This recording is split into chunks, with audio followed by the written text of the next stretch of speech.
I love weird detective games. So when I came across Case of the Golden Idol, which is a striking fill-in-the-blanks point-and-click detective game, I immediately wanted to talk to the creators. I spoke to Andrejs Klavins, one of two brothers running Color Grey Games, about its inspirations, its detective design, its music, and how they use this game to escape from a depressing alternative. I guess the influence is going to be somewhat weird because it's in a way a negative influence. More than 10 years ago, I spent quite a lot of time with a game studio which I founded working on mobile and web games, which all operated on this freemium model. Eventually we went out of business because we weren't savvy enough, but our start was very successful. But during that period I realized that really don't want to work on any freemium type of games anymore. Because the business model is just too predatory. Whenever you're designing the experience, you kind of have to figure out, okay, but how do I get money out of this and or that? And I made a hard decision that if I do game design again, I want to make premium game with like kind of very honest value proposition. But here I had just left my work and we decided, okay, this is an opportunity. Let's prototype some stuff. Like, let's use this moment. I guess I can't say. I mean, the main influence obviously is Return of the Obra Dinn game. I think it's like clearly can be recognized. But our influence was let's think for a moment what kind of unsolved problems are in game design in the industry. Like, let's not create one more Metroidvania Souls-like, but let's think a bit what sucks at the moment. And we felt that there are not enough ideas that Obra Dinn started. Like, it kind of appeared and then no followers. I found that quite interesting when I was looking at it because with Lucas Pope's previous game, with Papers, Please, there are a lot of imitations of that game, a lot of Papers, Please-like games, and there wasn't, and this is probably the first that is very much like Obra Dinn. Do you think that we might see a rise in games like this that are more non-linear detective games that are more about doing the work and kind of more bizarre time periods and styles? Like, at the moment, I am not sure. I hope so, but I would have expected them to appear, more of them earlier. At the same time, I think there are many games which lean into this, which don't look exactly like that. Like, for me, actually, like one of the greatest detective games is Outer Wilds. Like, it's not even detective themed, but I feel like it really does it excellently. So yeah, answer is I hope so, and I think yes, it will, but not sure if necessarily inspired by his games. Obra Dinn is very much a difficult game where you have to try and figure this out for yourself. And Case of the Golden Idol was also one where I really enjoyed how there are multiple options which you could take some of these where you could fill the blanks with these incorrect things.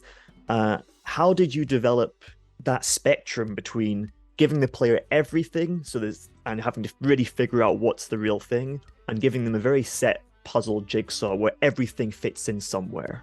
One thing is how player figures out the solution, but then how player can communicate that he has figured out it, right?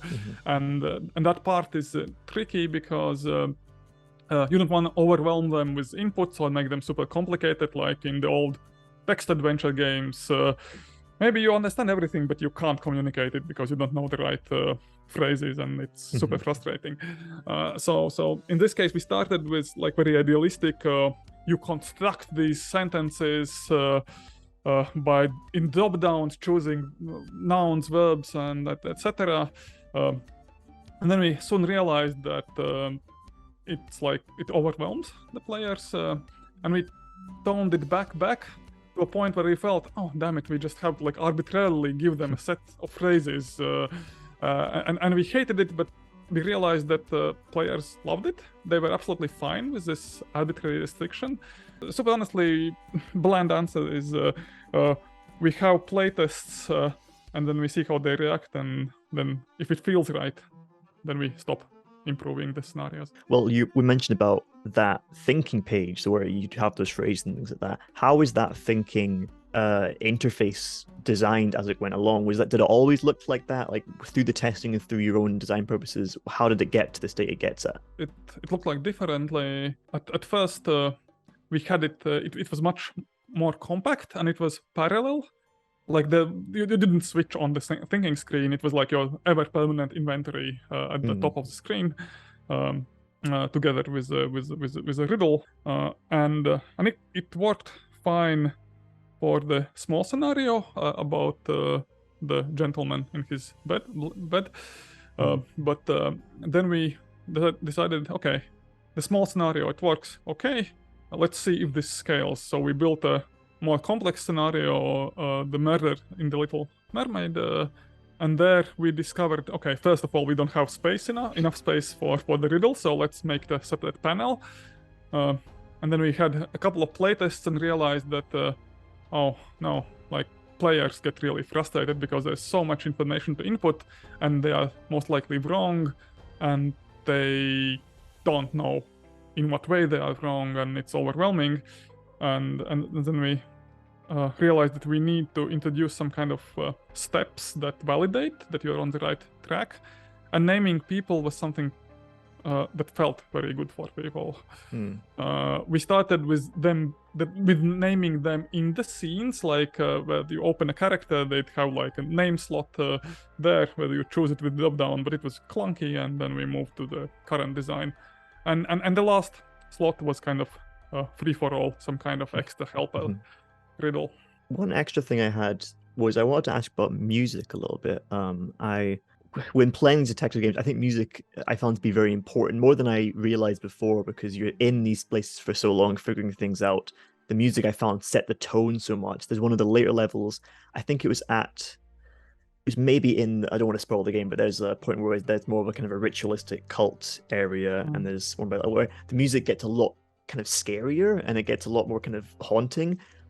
Was that something that you wanted to think about when designing the game, about what the music had to be like and how it had to be like? Yes, no, it was very deliberate.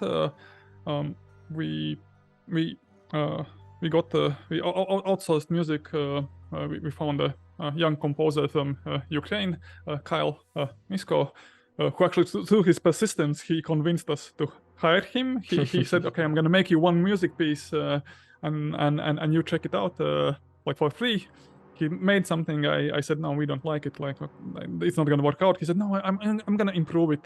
He made something else. We did not like it as well, and said, "Okay, well, let's stop wasting your time." And then he still persisted and made a third version, which we loved, and thus he bought our willingness to cooperate. But as you said, you have to make music which is not too intrusive, not too intense, because this is slow thinking game. At the same time, you want to get some kind of feel for each location, and I'd have kind of mood and theme guidance for the composer. I'd say like, okay, this place is lonely, there are no people, so you want to get some kind of loneliness feel, or this has to lean more in some kind of 18th century vibe with instrumentation, or anything that's cult related. Please flex your weird side, like go crazy in terms of music. Check out this game if you're tired of games wasting your time, because it can be played very quickly. There will be no slow animations or anything. It's just you and your mind which will determine how quickly you progress. And secondly, if you enjoy it, I'd be happy if you recommended maybe to people who don't play games but like detectives. Because I think it's very approachable for those who are not interested in games but love the detective experience. Thanks so much for watching this video. This is actually an edited down version, and if you want the full thing, you can go to the Overlode podcast, which is out right now. Make sure to check you're subscribed, and if you want to support us more, go to patreon.com/overload for early access, exclusive perks, all sorts.